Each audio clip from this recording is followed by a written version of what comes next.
Hello, good evening. Welcome back. Good evening. We agreed upon the post from yesterday's uh, follow-ups. We needed to meet today.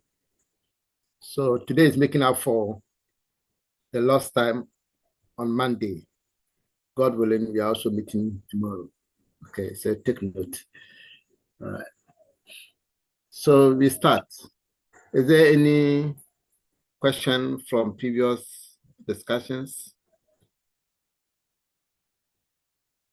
Otherwise, we move on. Okay.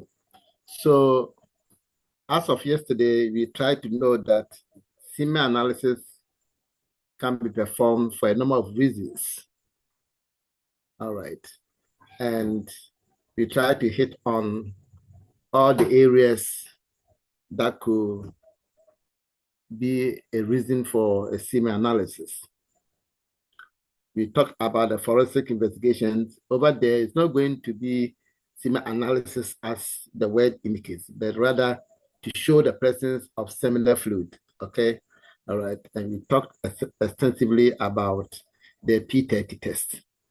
And we said that some of us are using P30 test kit in our labs for the check of PSA. And that is very, very unfortunate and wrong. All right. It is just to indicate the presence of the PSA. P30 stands for the PSA, and you want to find out whether it's there or not. Okay. And once it is there, it doesn't indicate the quantity. Okay. So it is specifically a qualitative test saying it is positive or negative. Okay. Once it's positive, it means that whatever secretion that you are dealing with is seminal fluid. And then now the other thing is why the test was carried out because there was an allegation of rape. Okay, then the lab could now stand on its feet. We said that most clinicians request for HVS once they suspect a rape. So if you do the HVS, and of course, the only way to check for presence of sperm is to do a macroscopy or your gram stain. Either of them may, a lot of time, may not show any sperm. Once it doesn't show sperm, it doesn't also rule out that the rape did come on or did not. It doesn't prove anything. If you see it, fine, that is more of confirmatory. But if you don't see it, doesn't rule out. And that's where the element of P30 test kit becomes in. You also said that it is also very appropriate to also use the prostatic acid phosphatase. All right. Unfortunately, that one, we don't have a rapid test kit for it as we have for the P30. And so people don't normally use it. But for the purposes of our study, you should know that we have what we call the prostatic acid phosphatase, which can be detected in seminal fluid. Then we also did mention about vasectomy and then vasovasostomy. You know the difference between vasectomy and vasovasostomy. Vasovasostomy is a reversal of the vasectomy. All right. And we mentioned that either case, you need semen analysis to check the effectiveness. So if you did a vasectomy and you did semen analysis, you want to say that there is no sperm or there's absence of sperm in the seminal fluid. Once you can show that there's absence of sperm and for that matter, azoospermia, then it confirms that the vasectomy has been successful. We need to talk more on this thing because as a scientist, if you don't know your facts very well, a time will come when they say, "Oh, the lab said that you want to do a lab test," and then they said it is negative or it is positive. All right, for sperms, and meanwhile the person has done vasectomy. All right. So at what point do you expect a negative report? And what point? So if you don't know when to do the test, you can do the test and give a wrong report. And that's why I want us to throw more light on the element of check for effectiveness of vasectomy. All right. I think yesterday we did mention about the PVSA, which is the post-vasectomy semen analysis. Right. The right time to do your first PVSA will be about 8 weeks, which is 2 months. Okay. So if somebody goes to do a vasectomy and the following week or the following 2 weeks, he goes to do a semen analysis test, there will still be sperms inside.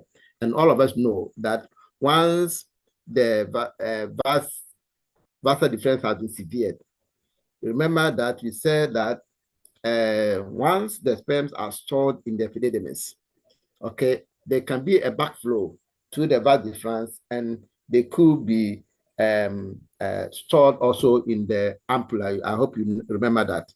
The ampulla now also joins with the duct from the seminal vesicles to become the ejaculatory duct and then open up into the prostatic urethra. I'm hoping that you know this very, very well. So once the operation or the procedure has been carried out, you stop sperms from coming from the epididymis coming up. But those that have already been flown into the ampulla area, they will still be there. They will still be there. And they can be pushing themselves out in subsequent ejaculations until after a certain time, once then all of them will be either negative or you can get some dead, and the lab will have to report on that. Right. We want to establish that for vasectomy to be considered to be effective, your PVSA should show absence of sperm. That is non-negotiable. Once it shows absence of sperm, and which we all know as azoospermia, then it means that the vasectomy has been successful. That must be taken. Sometimes you may get some occasional sperms, but those sperms, if they are motile, then it means that the thing is still there. But you may see them non-motile or they may be dead. But yes, you have seen some sperms in there. So these are called non-motile sperms. And that is they show up rarely, that is occasionally. So we bring the rare as part of the abbreviation, becomes RNMS. That's rare non-motile sperms. So once you come across RNMS, you can explain that they are rare non-motile, and once you see rare non-motile sperm in a post-vasectomy, it is still considered as though the procedure has been successful. Okay, take note on that. If the sperm that you see are the non-motile type, non-motile, just some few occasional non-motile sperms, you don't say that you have seen sperms, and therefore the procedure wasn't successful. So that should also be taken note. So we're saying that these outcomes confirm sterility. I'm hoping that once you say that there's no sperms, that is a test for sterility. Okay, so the outcome of either no sperm or rare non-motile sperm, that will also show that the procedure still has been successful. Okay. Now, I've said already that you don't do the test before 8 weeks. Now, in the previous slide, you saw 8 to 16 weeks. What it means is that between 8 to 16 weeks, you could do a multiple PVSs, that's post-vasectomy semen analysis, because you may do one at 2 months, okay, which is the 8 weeks. You can see some sperm there. Once you see sperm there, doesn't mean that the thing has not been successful. Then you can repeat the following month. Okay, so within the 8 to 16 weeks, you can be doing a couple of them. And if in all of them you are seeing motor sperms, then it means that the procedure was not successful. The procedure was not successful. Okay, right. So, but the earliest you can do it is 6 weeks. All right. So the minimum time you can do is 6 weeks, but we prefer 8 weeks. And then after 8 weeks, you can still be doing monthly checkups. Are very, very important as lab scientists, because if you don't know some of these things, you can mislead a surgeon, and then he said, oh, the procedure that he did probably didn't go well or not. So you have to know that, yes, the initial PVSA shows sperms. It doesn't rule out. It doesn't rule out. So then you should know that, oh, okay, this is the initial one. Let's do subsequent one. So between the initial one and the next 8 weeks again, you can be doing a couple of them. And then if they are still persistent, then you can write a report. Okay. So we want to establish once and for all that the start of PVSA should be a minimum of 6 weeks. So if somebody does the test after 4 weeks, you don't expect the report to pass. When you say pass, it means that there's no sperm there. All right. Now, so in this case, what it means is that when somebody goes to do the procedure, the person must be advised that you have to wait until the laboratory clears him as having passed before he goes in, because he doesn't want to father a child again. But the fact that he has done a test, the procedure doesn't mean that thereafter he's clear to go. He must wait for a lab report that will show that there are no sperms in there.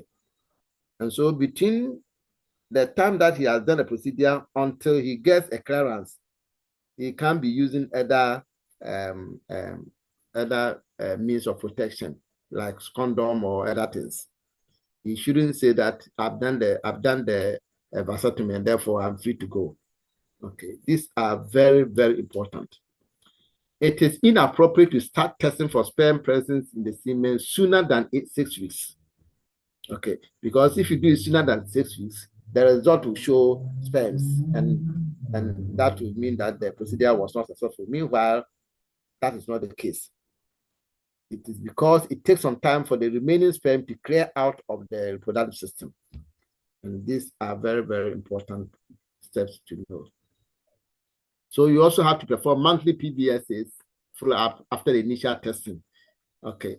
Now it has also been said that success is confirmed when a fresh uncentrifuged sample exhibits either the spermia or rare non-motor sperm, as you said, or fewer than 100,000. Because, fewer than 100,000, and all of them should be non-motile. Remember, we said that for the test to be very to be tested, also to be reported as having passed.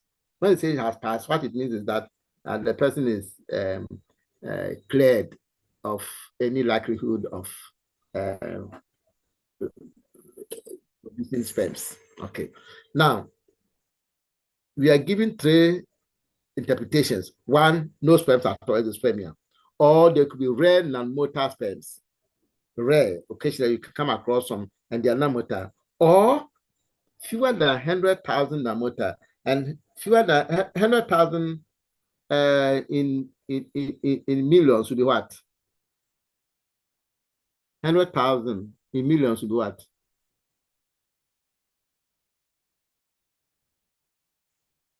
Hello? 100,000 in millions would be what? Are you there? Hello? 0.1. 0.1. Meanwhile, you know that for somebody to be able to for the sperm to have the capacity to do this, you should be in 50 million above. So what is 0.1? And especially once all the sperms are also dead, because you are saying that the fewer than 100,000 non-motile. The first way they are non-motile. And we've said over again that the quality of sperm depends on its motility. So if all of them are dead, then that is also no case. Secondly, they are just only giving you 0.1 million.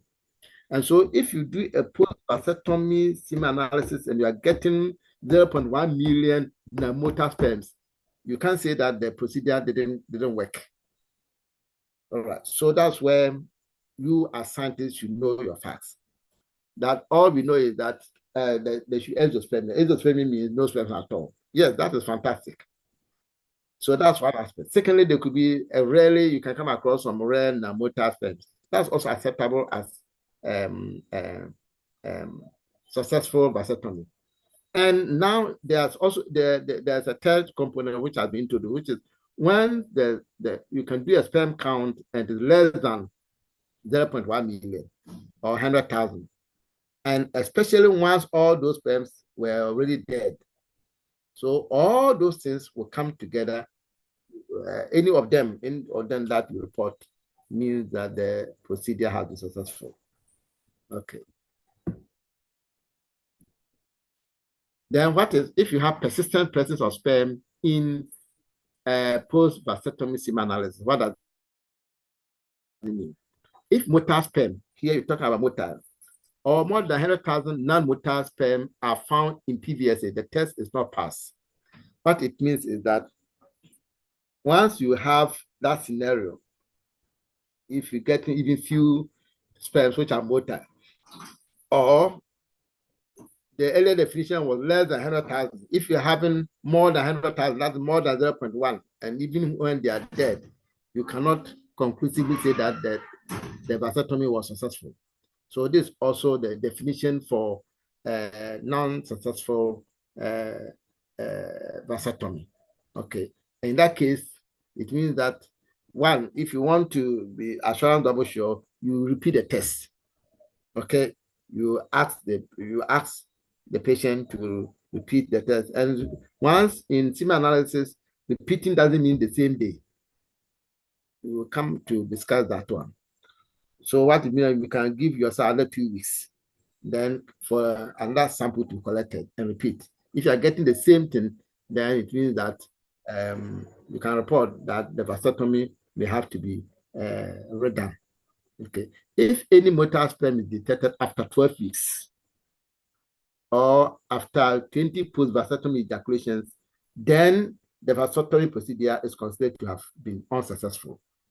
So these are the fundamentals that all of us must know so that we can help our clients and also our physicians.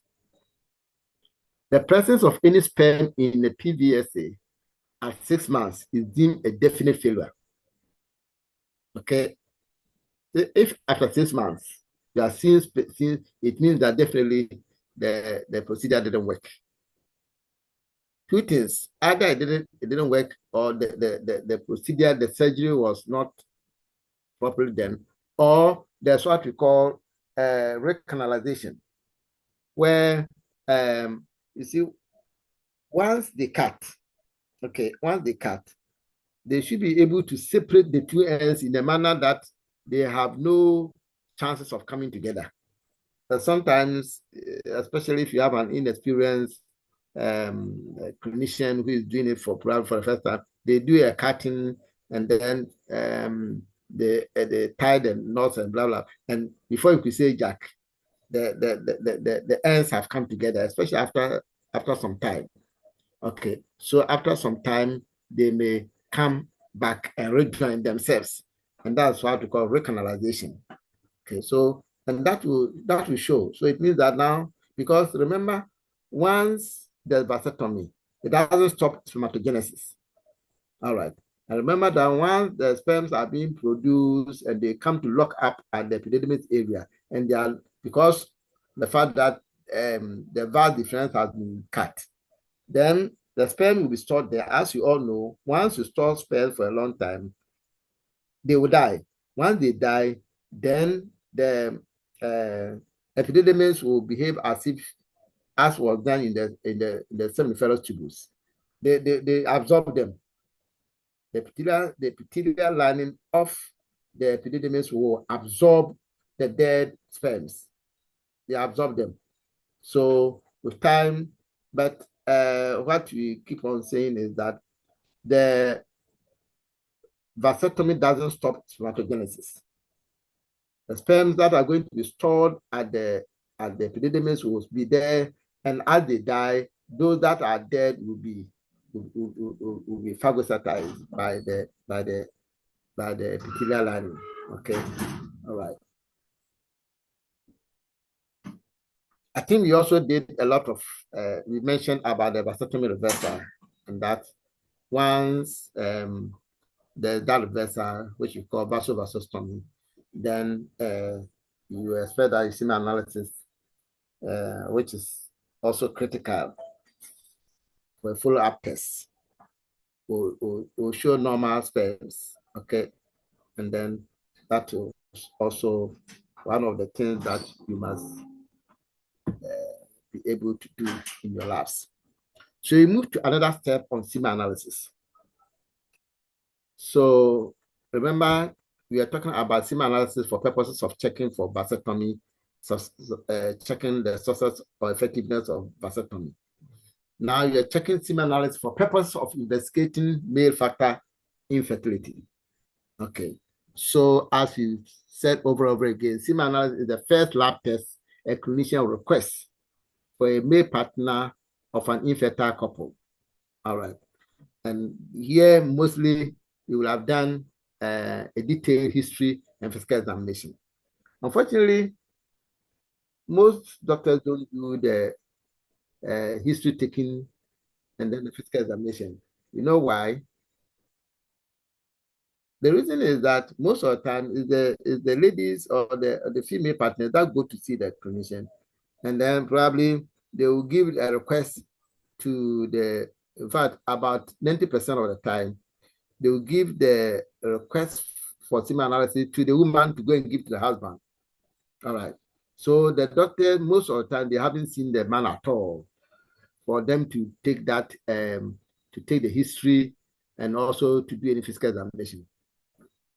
We came to this point knowing that you to be to do the request, a semen analysis request to be made, the clinician should have done the fundamentals, which is the history, patient history, and then physical examination. Based on that, they will do the semen analysis request.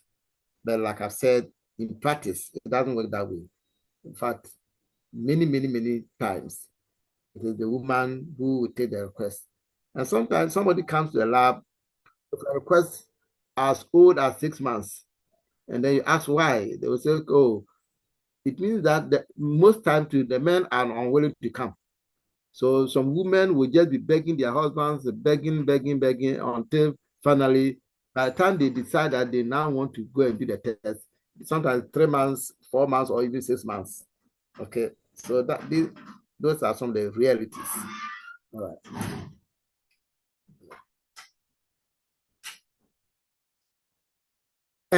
When you say something is a surrogate marker, what can I explain? A surrogate marker.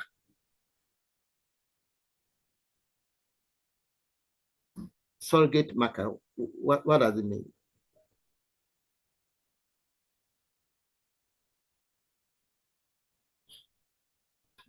Just say something. Surrogate. Surrogate marker.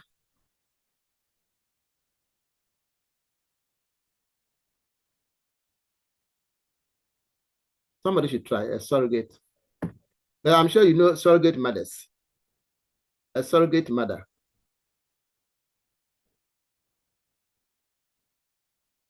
In these times of ARTs, IVFs, you should know some of those, some of these things. Who has idea about a surrogate mother? Yes. Anybody? Can you tell us a little about surrogate mother?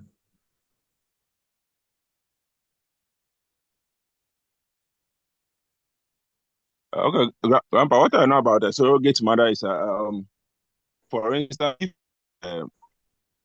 a woman cannot, for any reason, carry pregnancy on her own, um, the another female is made this in to carry the the pregnancy on behalf of the mother. So, for instance, if it's by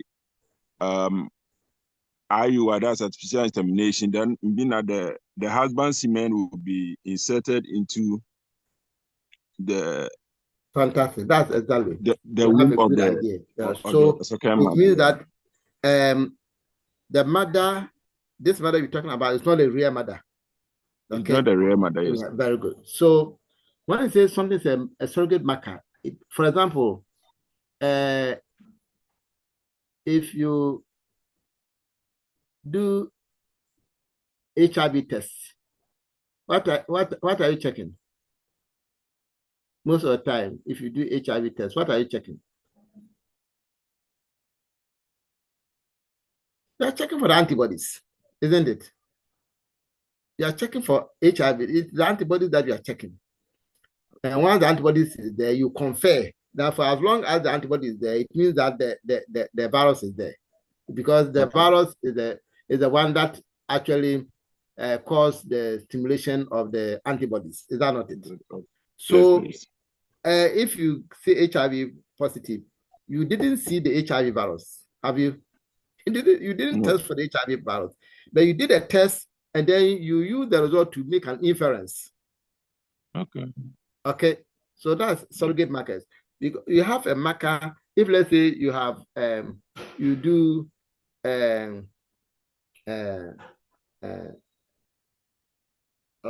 any as you have for hepatitis B, the virus. That one you are checking for the virus itself. I hope so. Okay, so you can be sure that the test tested for the antigen, and therefore it is the virus that you're talking about. On the other hand, you can test for the antibodies against the test. If you test for the antibodies against the test, then that becomes surrogate. You are not, for example, you've done a lot of the syphilis. Okay, it is only the primary phase where you may get the chancre, and then you can take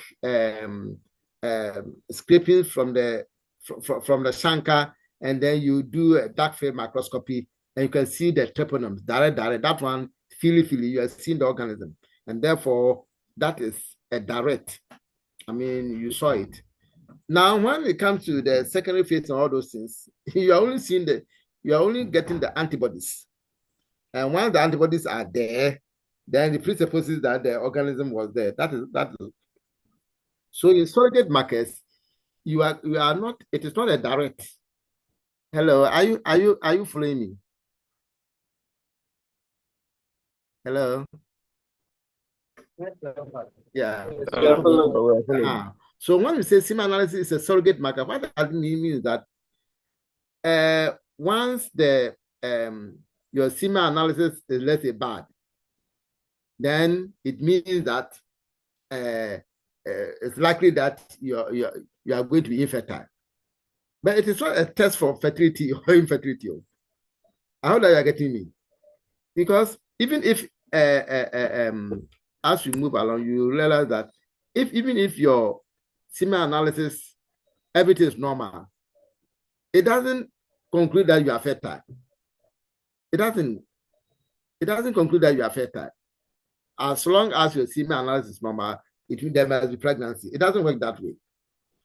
So what it means that once everything is normal, then it means that you have a high chances of being fertile, but it doesn't show that you have. So take note of that. Semen analysis is only a surrogate marker. It is, you use it to make an inference. Hello? You use it for inference. So that is something you have to. So once the result is good, it can correlate with fertility. Your result is good, so you are likely to be fertile. But it doesn't mean that your result is good. Automatically, you are fertile. It doesn't work that way. So semen analysis is a surrogate marker. It's not direct. It doesn't give you a direct measure of fertility. Take note of that. Good.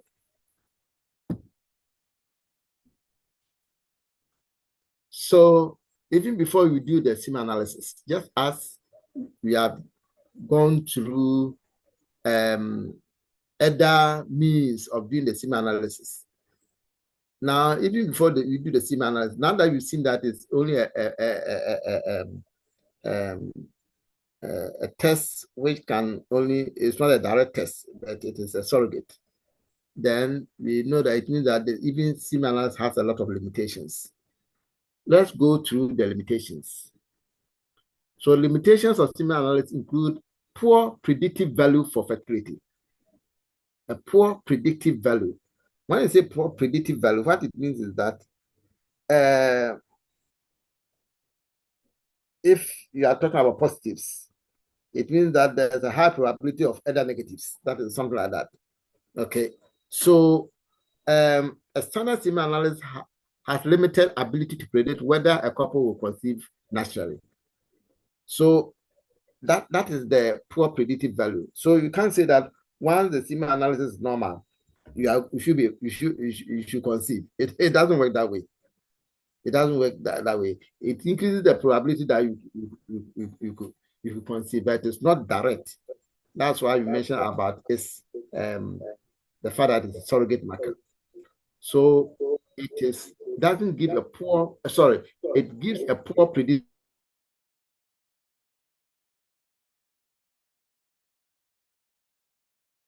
value. Is never fertility, as it is the fertility potential of the couple that defines them as fertile or subfertile. What it means here is that, as I said, if your result is good, fertile.